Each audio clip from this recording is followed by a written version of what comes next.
Para começar falando sobre as piores coisas desse ano na WWE, claro que a gente tem que falar do título intercontinental, cara. O título intercontinental esse ano foi um negócio assim ridículo, né? Porque, assim, teve aquele lá período que o Bob Lashley lá ganhou o título intercontinental, ele tinha derrotado lá o Ambrose.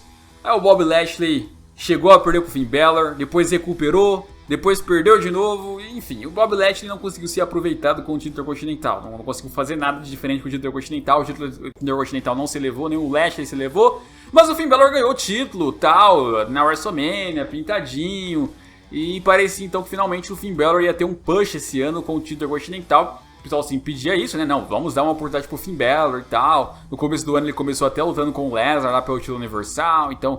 Pô, o Finn Balor finalmente vai ter a oportunidade que os fãs sempre pediram pra ele ter. E no fim das contas não conseguiu fazer nada demais com o título. Quando ele aparecia não falava nada, não lutava tão bem assim, não fez nenhum grande combate memorável, nenhuma rivalidade memorável. E depois perdeu pro Shinsuke Nakamura o título intercontinental. Aí, beleza. O do Nakamura não diria nem que é uma decepção, porque você já esperava começar o reinado dele. Confesso que foi até melhor do que o do Finn Balor, porque acho que até porque durou mais tempo, né? Porque vem durando mais tempo. Ele foi lá, se envolveu com o Sami Zayn depois. Só que o problema é as ausências do Nakamura. O Nakamura fica muito tempo ausente. Recentemente o Sami Zayn até vem falando por ele que deu uma melhorada, mas continua sendo bobo ali. Muitas vezes o Sami Zayn simplesmente só interfere, o Nakamura ganha de forma bem genérica. Não é nem aquelas interferências diferenciadas, é sempre as mesmas de sempre.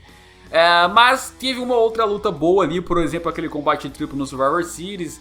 Mas assim, um reinado que já está há meses aí, ter uma, duas lutas boas não é um bom reinado, é uma coisa ruim. Esse ano o título intercontinental acabou ficando muito abaixo em comparação com o ano passado, ainda por cima, que a gente teve lá o Seth Rollins fazendo ótimas lutas com o título intercontinental, Ziggler fazendo boas lutas com o título intercontinental. Em comparação aí com esse ano, ficou muito abaixo, né?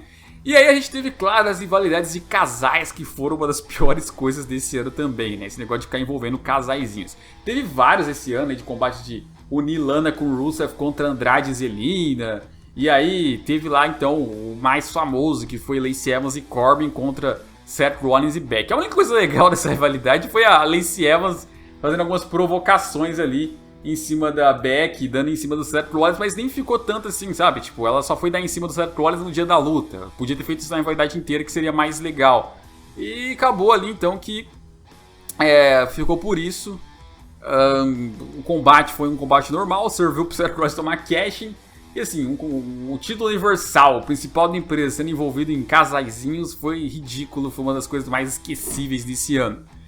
Eu coloco aqui, infelizmente, muito infelizmente, o reinado do Kofi Kingston pelo título mundial. Por quê? Porque, embora o reinado do Seth Rollins foi decepcionante, você consegue achar uma luta boa ali contra o AJ Styles. Você consegue achar uma luta boa contra o Lesnar no SummerSlam. Agora, do Kofi, eu te pergunto, qual luta do Kofi nesse reinado dele foi boa?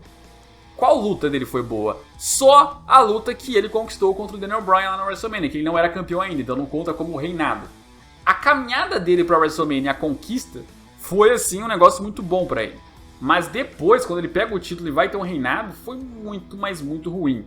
E rivalidades memoráveis também. Qual foi a grande rivalidade que ele teve? No máximo ali uma troca de farpas com o Randy Orton, que era uma coisa até quase fora de kayfabe que eles tiveram, mas também nada tão marcante assim, né? Então, infelizmente o reinado do Kofi ficou muito, mas muito abaixo, muito ruim. Muita gente implorando pro Brock Lesnar, cara, pra você ver o nível. Se essa galera tá querendo o Brock Lesnar ganhando de novo o título, é porque o reinado do cara realmente tava muito ruim, né? E falando em Brock Lesnar, uma das piores coisas desse ano, com certeza, foi o Brock Lesnar lutando contra o Caim Velasquez na Arábia Saudita, cara. Porque era um combate que até foi, além de ruim, decepcionante, porque muita gente estava com várias expectativas. Os caras lutaram no UFC aquela vez, o Velasquez nocauteou ele, então deveria ser uma luta brutal, talvez até os caras pudessem ali sair para uso de objetos. Tava com bastante hype, e o Velasquez já tinha treinado pro Wrestling há um tempo, ele até sabe lutar, e aí, no fim das contas, não deixaram ele ter liberdade de lutar como ele queria, né, como ele poderia, e colocaram ali pra ser uma luta de MMA curta, de 2 minutos e pouco, com o Lesnar fazendo o cara da T-Pout, não teve nem moves na luta, né. Foi ridículo, foi horrível, horrível, horrível, horrível, meu Deus, uma das piores coisas do ano, mas claro que pra completar a lista aqui, temos que ter a regra de Coringa. A regra de Coringa foi uma das piores coisas que a gente teve, cara. A regra de Coringa foi uma das piores coisas que a gente teve nesse ano. Foi ridículo. Toda santa semana. Primeiro porque a regra não foi uma bem seguida, né? Falava-se que ia ser 3 Superstars de cada show. Aí depois aparecia 10 no show, aparecia 5, aí aparecia 4, ou então aparecia 1. Então não era cumprida, era simplesmente uma várzea total. Todo mundo podia invadir a hora que quisesse os dois shows. Tinha brand à toa, né? Tinha brand à toa. Então foi ridícula essa regra de Coringa. Graças a Deus acabou recentemente aí, porque estava virando uma bagunça. Mas isso muito em função do draft que foi ruim, né? O draft, pois o SmackDown principalmente, tinha sido ruim. Lá o shake-up, no caso, foi muito ruim pro SmackDown. Aí eles tiveram que tentar consertar isso com um Coringa, mas aí ficou pior, parece, né, na prática. Então, infelizmente, aí também foi uma das piores coisas do ano.